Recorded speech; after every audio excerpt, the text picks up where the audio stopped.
Hey, this is Professor Game, where we interview successful practitioners of games, gamification, and game thinking who bring us the best of their experiences to get ideas, insights, and inspiration that help us in the process of getting our students to learn what we teach. And I am Rob Alvarez. I'm the founder of Professor Game and professor of gamification and games-based solutions at IE Business School, EFMD, EBS University, and many other places around the world. And if this content is for you, then please go ahead and subscribe to our email list for free at professorgame.com/subscribe. Hey, engagers, and welcome back to another episode of the Professor Game podcast. And we have Adam with us today. But Adam, before we get started, we need to know, are you prepared to engage? Always prepared to engage. And I just want to say, Roberto, thank you so much for having me on your podcast. Couldn't be more excited. Cool. So we have Adam Levine. How should I say that? Yes, Levine. Cool. He builds order out of chaos. He has been serving as a high-performance and agile coach, and having built a career in a fast-paced, margin-tight environment, working with the advertising, public accounting, and internal audit industries, he understands the scientific decode behind ultimate human performance and using it to train up individuals and organizations. By decoding the ultimate human performance and understanding what it is going on in the brain and in the body when humans are performing at their best, we have the ability to open up a new space for human potential. This unique career has coupled with demonstrating a strong risk, control, agile, high performance, and scientific mindset, which provides him with a resourcing in building high performance teams. And he is encouraging this boldness and mindset in coaching teams, championing their strengths and galvanizing them to challenge the status quo, unlocking innovation and high engagement. He believes that there's a way. He's relentless in the quest for excellence and leading with courage and tenacity, often achieving the seemingly impossible at pace. So Adam, lots of stuff going on. We were doing the pre-interview chat, talking about the people we know we have in common, how much you've been leaning on gamification lately. But is there anything else that I should be mentioning before we get started? No, I think you've really captured it all. Really excited to jump right in. Let's do this. So Adam, what does a day or a week or whatever you can call regular look like? If we were in your feet, in your shoes, what would that look like and feel like nowadays? Yes, that's a great question. So I guess first and foremost, currently I work in risk management. So I do have a full-time job at a large bank, and that's my primary bread and butter. That's a Monday through Friday gig, so to speak. And then outside of that full-time job, I also just recently launched my coaching business called Interacts Lab around 3 months ago. So that's on my plate. And I also have my wife, who's a therapist, and my two boys, 7 and 4. So definitely a lot on my plate for sure. That's almost better, even good or even better to say, right? Absolutely. People were worried, especially in the pandemic, and rightfully, I'm not demeaning it in any way, that people were losing their jobs. I felt that it was a time for sort of two extremes. People either losing jobs or essentially still having a job but not having much to do. And other people like overwhelmed by the amount of work that we had during that period. I mean, depending on the industry and what you were working on, I think it was a complete extreme. But some of us, and apparently others like you, have kept that high revolutions going on even well after the pandemic hit. So Adam, we always like to understand our guests with the tough questions. And one of the tough questions is always all about failure. So can you tell us through a time when, using or implementing games, gamification, all this stuff related, where things just did not go your way? You had a first attempt at learning or a fail moment. We want to be there with you. We want to live that story and perhaps take one or two takeaways that you had, of course, maybe how you got out of it or what you would do different. Yeah, no, Roberto, thanks. That's a great question. So I definitely think it's in real time talking about being in my shoes, something that's really fresh in my mind and something that I'm living every day is just learning how to be an entrepreneur. I think that, as they say, learning how to play the piano or the guitar is a skill. I look at entrepreneurship is really a craft and a mastery, and you don't really start understanding it until you're on the other side of it. And for a while, I've always been a consumer. I love learning. I'm a lifelong learner, right? So I've taken a lot of training, which has really built me up to the person that I am today. And it's kind of what led me into coaching. But I would say it's really just making mistakes, right? Resiliency. And like I said, it's the idea of making mistakes. You could say, what would be a mistake? It's been 3 months. And you could say that clientship, as far as what would be the main priorities as far as either getting clients or just the trajectory or maybe the social post not going the way that you want it to be. So I would say that is one aspect of where I would say is a mistake. The other aspect I'd say in the corporate world, because I think that's important just because that's a big part of me as well, is that again, things could happen where I work in risk management, internal audit. So if something doesn't go your way, it's a very stress tense environment. And when you make a mistake, you're known for it. And in many ways, that's great because you learn. But a lot of it, again, is just resiliency, learning to course correct, not stewing in thoughts and really just continuing to move on. I think that's where I really kind of grew a bit. I think that years ago, and this is what kind of got me into coaching, is that when I'd make a mistake, it really paralyzed me a lot. And especially like years ago, I couldn't imagine doing what I'm doing now, having a full-time job, family, and building a coaching business.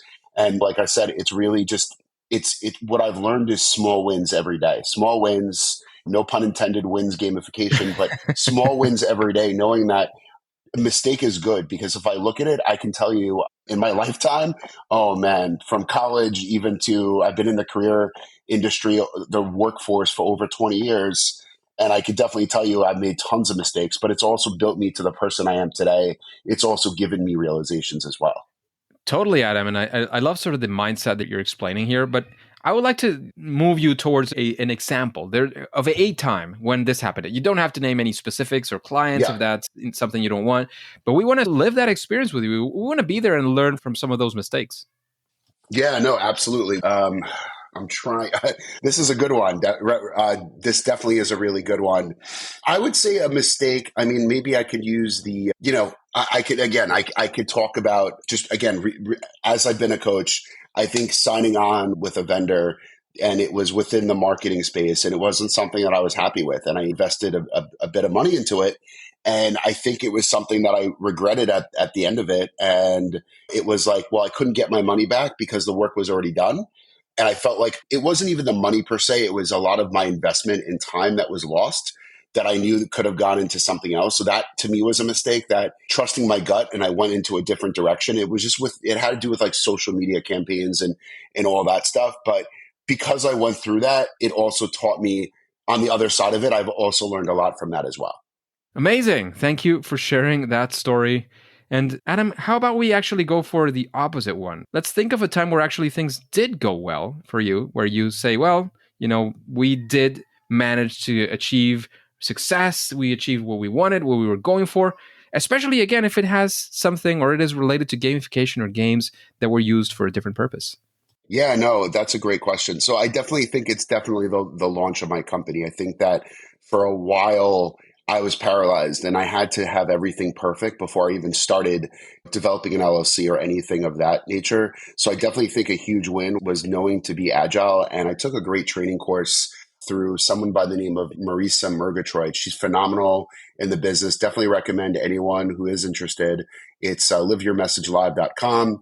Her and her husband, Murray Gray, are very much actively in a gamification. But there's a quote that she lives by. And one of the things in the training that she talks about is earn while you learn.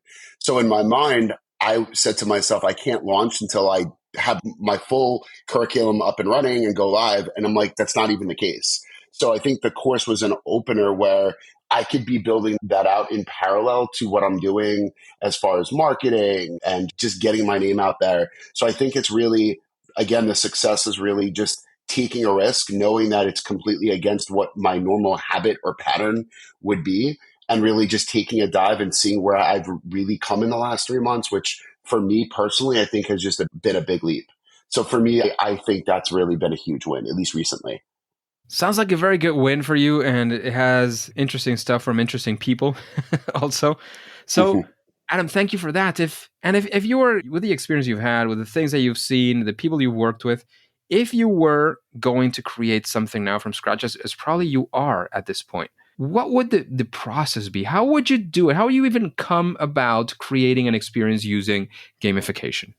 That's also a great question. I think for me, it's always learning. And I would say that Currently, I am taking an amazing training course through a company called Sententia Games. It's with John Peterson and Monica Cornetti. They're phenomenal people. And right now, I've already passed level 1, and I'm currently going through my level 2 certification. And then they have their level 3, which is their master craftsman. Going through that, and just coupled with also just reading a variety of books.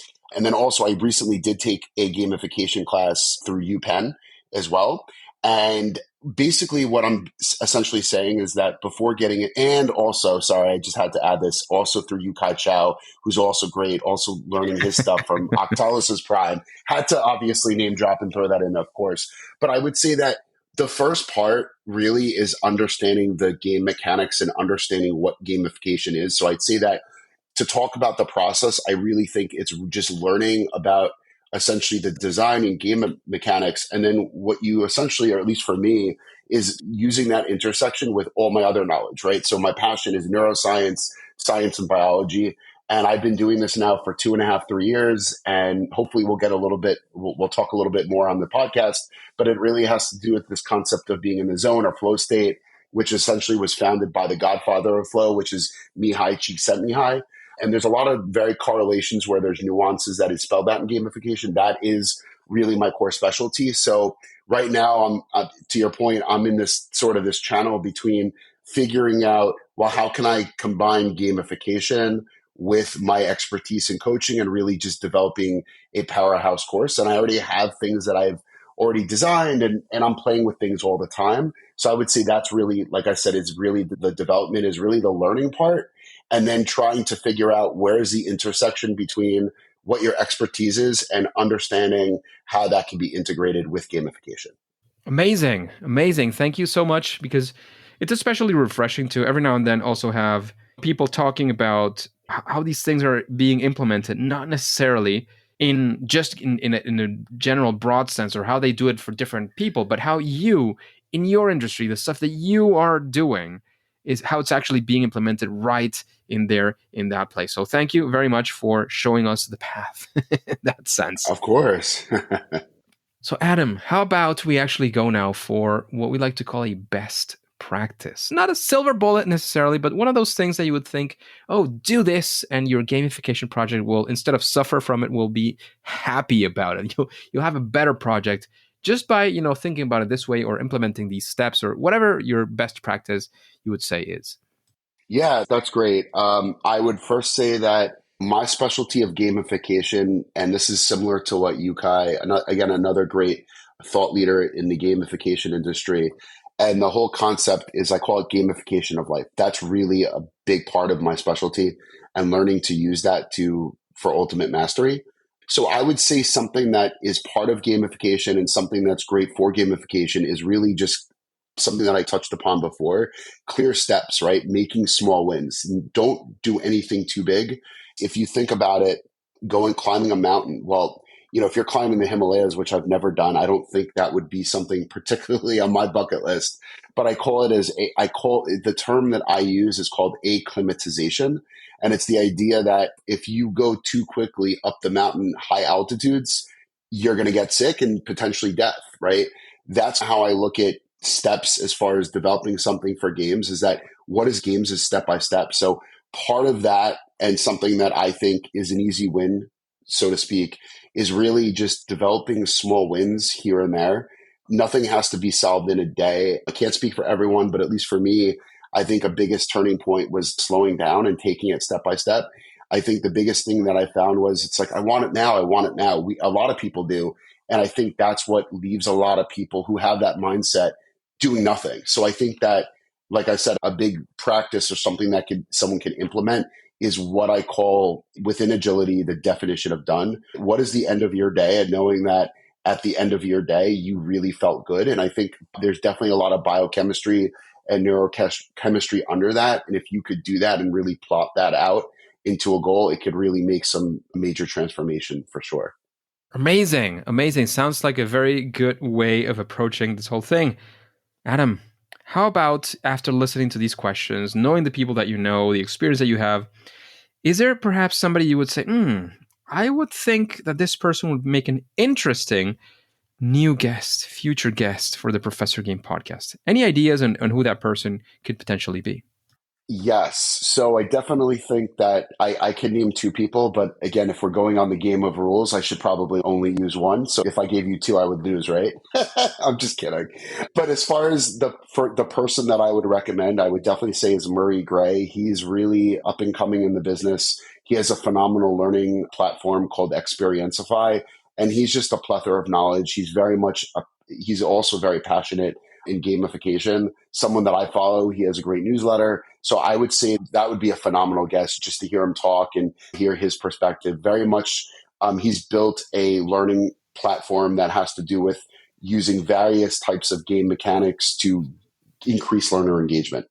Sounds awesome. Sounds like a very good guest. I have heard of his wife actually through Yukai Chow before, so that would be definitely an interesting one. And talking about recommendations, let's keep it up. How about you recommend us a book? And of course, tell us why that book you would recommend to these engagers, these people who are looking at gamification, gamified strategies, and whatnot. Yeah, so I think a book that I'm currently reading now, it's by Will Torr, and it's called The Status Game. And that book is really interesting because it really talks about the concept of status. What does status mean? How is it embedded in our society? It really goes into the underpinnings of just, it could go anywhere from leaders to wealth to what goes on in a minute by minute notice. And it really kind of really drills down. What I like about it is that it really talks about it from both a neuroscience and evolutionary biology perspective, and in the fact that's how we were built, right? And it's the whole idea that basically talking about status and competition, how is it affected in our society and what drives us. And he really does a great job breaking it down and explaining how status depending upon how you look at it, could be anywhere, right? You could be at work and you're competing with someone for that promotion, that's status. But he talks about it from present day and, like I said, builds it back to understand that we need that drive as far as Darwin's theory of evolution, right? That's part of how we evolved, is that we need that as far as competing for resources and all that stuff. So that's really a big kind of topic, is really breaking down this concept of status and really somewhat spinning it into a game just to explain that life's a competition and that depending upon how you look at it, how do people define it and what are the core drivers of what really drives that? Amazing. Amazing. Thank you for that recommendation as well. And talking about recommendations, how about we talk about yourself instead, Adam? What would you say Yeah. is your superpower? That thing that makes you at Ah, least better than most other people in this world of gamification. interesting. So I would definitely say, using that word in general, I'm always very humble because my mindset is always, I try to be in a room. And if I'm in a room, the first thing people think about is who's the top dog. And it's important for me to convey this first because I always think of it as me being, and I'll explain why. I always, whenever I'm in a room, try to sound like being the stupidest person in the room because by having that mindset, I'll learn more. So as far as something, I think the term or how I use it as, I want to call it more of what is my superpower that's made me more successful. As far as there's a lot of great people that I learned from. That being said, I really think a superpower for myself is really the coaching that I've gotten into. And it's really this whole concept of flow and neuroscience and understanding, again, my passion, my superpower is really understanding, getting into the bowels of the science behind gamification. I do think that area is a bit light, but I think that is an area that is still a very light area. And it's been a huge passion of mine to always equate science to that. And I think that for just within the whole realm of that area, I think that it's really served me quite well. I think that it's really improved a lot in my life. I think the reason I'm a coach first and foremost, I want to be of service to other people. And as I said, I make mistakes all the time and I've learned from it. It's also made me the person I am today. But I also think that I also coach because I also self-coach. So a lot of the skills that I learn, I'm using for myself. But again, within gamification itself, there are a lot of great people out there, thought leaders, but I do think the whole concept of the science of gamification is a bit light. And that's the extent of my work and my research, is really delving into the biology and the inherent evolutionary psychology and biology of gamification. So I would say that's really my superpower, is to really equate it to science and really kind of essentially building up from there. Amazing, amazing. It sounds like you're in a very sweet spot. At least that's what I would definitely say, where you're able to do all these things and do interesting new stuff for sure. So, Adam, how about we Thank get you. to the really difficult question now? What Please. would you say is your favorite game? That is a great question. I would definitely say my favorite game offhand is Monopoly. Anytime I just see pictures of it, I definitely get those dopamine hits, right? I get very excited. My eyes light up.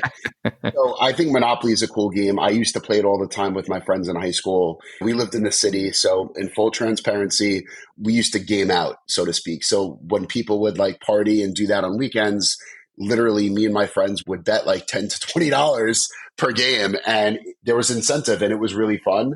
So those are like some of the great memories I had. But I definitely would have to say that Monopoly, hands down, is definitely my favorite game just because it has to do, there's so much that goes on in the game, right? It's property, it's negotiation, communication. There's so many skills and there's so many things that you need to do that. And it's just a rush, right? When you're about to land on that, either that chance card, you don't want to land in jail, or boom, am I landing on Park Place or Boardwalk? Do I buy it? I don't know. How much money do I have? It's just the fact that your brain's constantly running. And I just think that's how I'm built. And I think it's just a great, cool game. Ha! Very cool. Love it.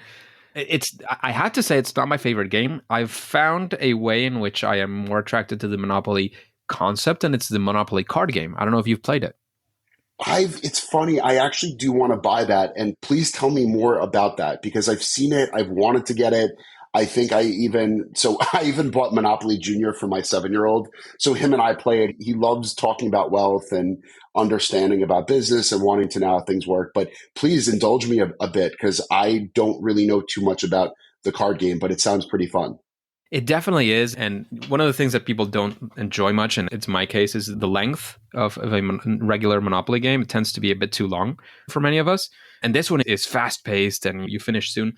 I think the name is Monopoly Deal, but I am not 100% sure. I can confirm that offline and send it back to you for sure. Oh, nice. Okay, great. Yeah, I'll definitely look into that. Cool. Cool.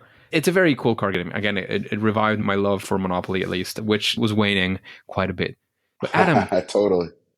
Adam, we have loved having you on the show. There's plenty of insights, lots of stuff to think through, especially from, again, your perspective, which is slightly different from the typical gamification expert that we tend to have on the podcast. You've given us plenty of insights, your experience.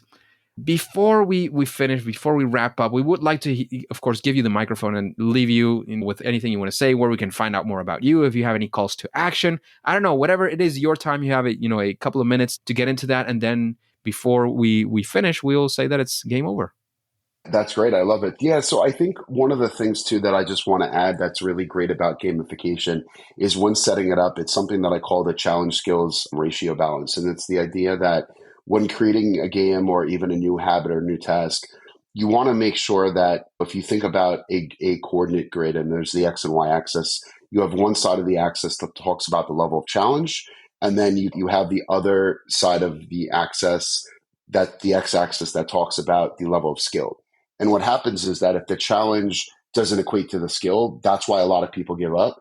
So what happens is that when the two are aligned and the skill matches the challenge, it could go two ways. Either one leads to anxiety, which goes really on the right side of the spectrum, or on the X and Y, which is like the 0, 0 point, it'll lead to boredom, right? So I think that's really a huge mental model. So I want to share it with anyone. If just Google challenge skills ratio, Mihai, he came up with it. That is really, honestly, I'm going to be honest, that's a huge secret that I use in my playbook.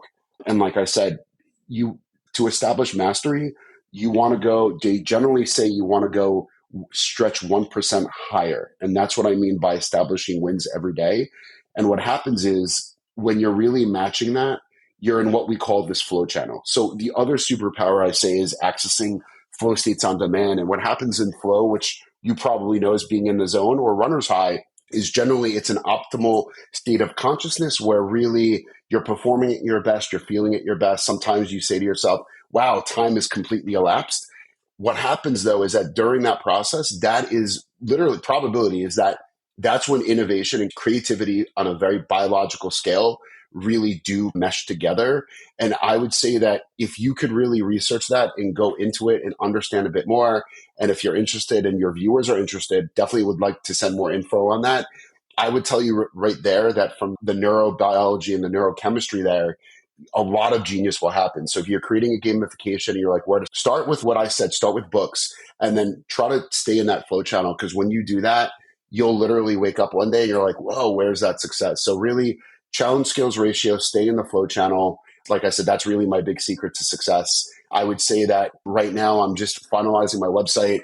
It's just currently in development. Right now it should be done soon, but I would say that if you want to find me, you definitely can find me searching through LinkedIn under Adam Levine, definitely very common with Maroon 5. But my profile pictures with the tuxedo, I do have a bald head, so you can't miss me.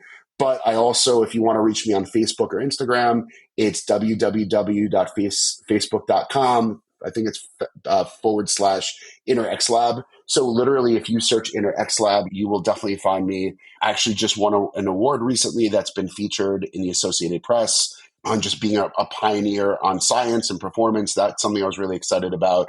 But yeah, feel free. If there's anything you want to talk about, definitely here. I'd love to talk to everyone about gamification and things that have to just talk about leveling up your game, so to speak. So I would say those are definitely the sites that you can find me on.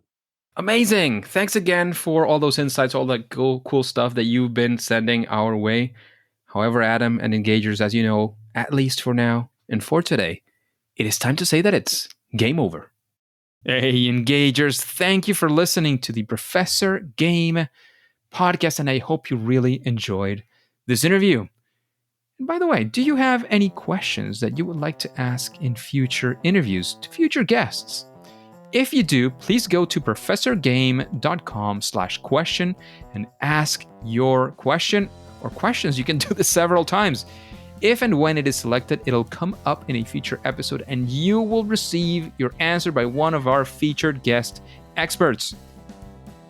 And remember, as I always like to remind you, because this is really important, this helps us reach more amazing engagers like yourself. Remember, before you go on to your next mission, please go ahead and subscribe or follow. Again, this is totally for free using your favorite podcast app, and listen to the next episode of Professor Game. See you there.